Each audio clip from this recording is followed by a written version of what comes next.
Guys, today I'm going to show you how you can send fax message from Fairphone 4.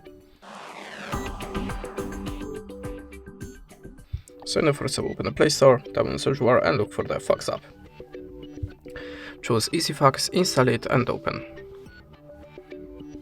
Remember that you have your free credits banner if you want to send your message for free. Sometimes you have to restart the application to show it again. Decide that you want to get notifications and click on the X. Now tap on the plus and choose source of your document. I'm gonna pick something from my gallery.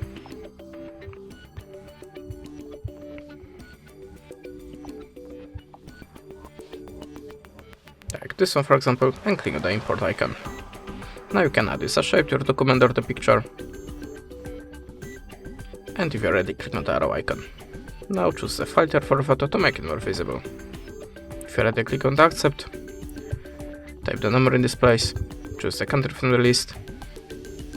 And to send the message, just click on this button.